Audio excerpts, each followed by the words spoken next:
class 12 students, those who are waiting for section C, good news for them. I am starting this chapter. So the chapter I am doing, it is break-even point. Now, first question arises that what is break-even point? See here, one diagram I am showing you. Along x-axis, it is taken x, that unit produced. Let's say in a factory, units x, they produce x unit, and along y-axis I have taken cost or revenue. Cost means cost price of a particular unit, and revenue means the selling price of that unit. Cost or revenue, same line along y-axis I am taking. Now this is revenue function and this is cost function graph. These two graphs are drawn. The intersecting point of these two lines, you see this point is B. This point is actually called break-even point. That means the intersection of two lines. One is cost line and another revenue line. These two lines intersecting point is called break-even points.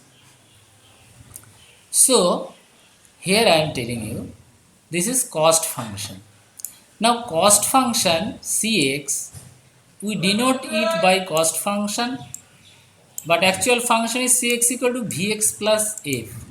What is Vx? Vx is variable cost and F is fixed cost. Now we have to know what is variable cost. Variable cost is the cost in a particular factory or a particular agency or in a company that daily they are expending something. Daily expenditure, it is called variable cost. Vx, that is variable cost. And F is fixed cost. What is it? They invest different machines, that is called fixed cost. Something more like that, they purchase software, that is one time investment, that is also called fixed cost. Different computers, utensils, or whatever things required, one time they purchase, that is called fixed cost. So this is cost function. Then it is coming Px. But before Px, we have to tell that revenue function, that is Rx.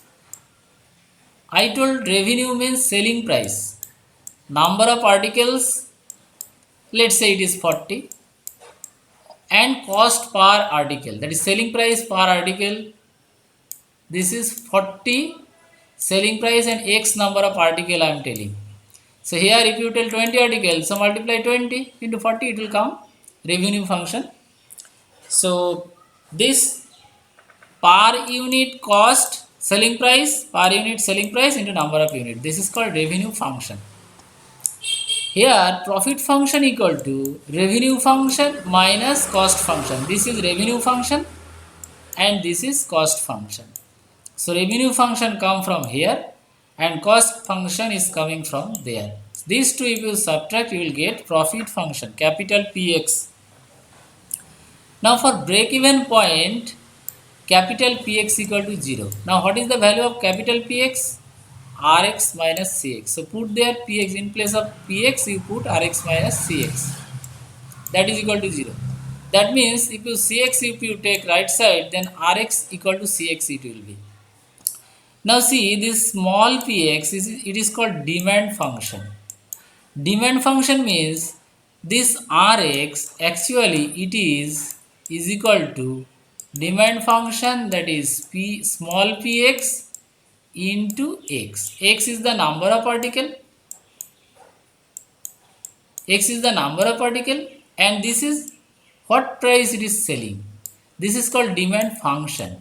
What price it is selling, it is depend on a particular function, because a goods price may increase, may decrease depending upon the condition of the market. Sometimes requirement high That's why selling price also will be high. Requirement less, selling price also less. Like this, different factors are there. So that is why this is called demand function. So Rx may be this one or maybe this one. So this small px is called demand function. Now here I have shown MR. MR means marginal revenue. So from this Rx it is coming. Actually MR means MRX. X I have not written here. You may write, you may not write. So MR, that is marginal revenue, you will get if you differentiate revenue function. So revenue function will be given. If you differentiate, then you will get revenue function. Like differentiation of this one is 40 into x differentiation is 1. That is why it is 40. Marginal revenue is 40, like this. Similarly, marginal cost means this cost function you have to differentiate. Then you will get marginal cost. Then profit function if you differentiate, then you will get marginal profit. So these all you have to learn to do the sums of this exercise.